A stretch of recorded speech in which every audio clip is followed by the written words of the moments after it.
Kata masail fiqhiyah secara etimologi berasal dari bahasa Arab yang merupakan rangkaian dari dua lafaz, yaitu masail dan fiqhiyah.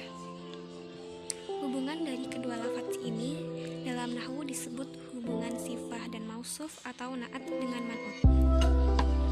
Masail fiqhiyah menurut pengertian bahasa adalah permasalahan-permasalahan baru yang bertalian dengan masalah-masalah atau jenis hukum fikih dan dicari jawabannya.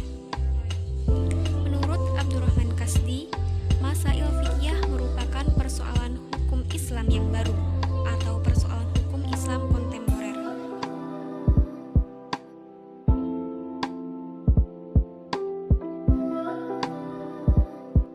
Kemudian yaitu metode-metode dalam masail fiqhiyah. Yang pertama yaitu metode qauli. Metode secara qauli hanya dapat merespon persoalan yang pernah direspon oleh nas Al-Quran dan Al-Hadis dan yang telah dikodifikasi oleh ulama. Metode qauli difahami sebagai pendapat atau fatwa seorang mujtahid atau mufti dalam memutuskan hukum fiqhiyah. Metode kedua yaitu metode ilhaqi. Metode ilhaqi adalah menyamakan hukum sesuatu yang belum ada ketetapannya dengan sesuatu yang sudah ada kepastian hukumnya berdasarkan teks suatu kitab atau muktabar. Dan metode yang terakhir yaitu metode manhaj. Metode manhaj adalah jalan pikiran atau metode yang digunakan seorang mujtahid dalam memahami dan menetapkan hukum fikih.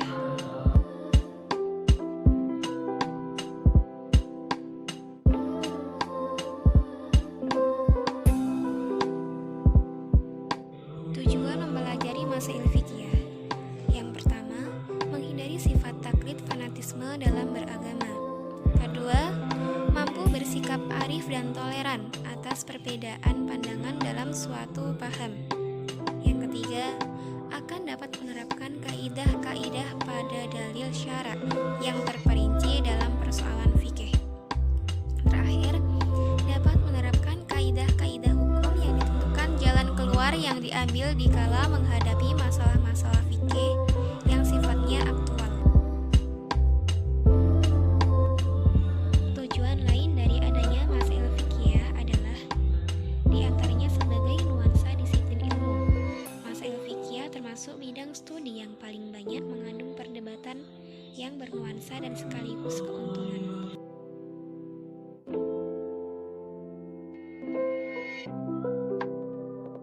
Kegunaan mempelajari masail fiqhiyah.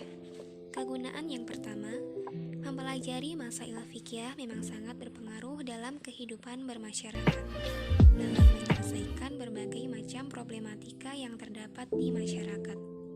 Kegunaan yang kedua, lepas dari tujuan, adapun manfaat yang muncul di antaranya menambah wawasan bagi intelektual dalam menyelesaikan suatu permasalahan fikih kontemporer.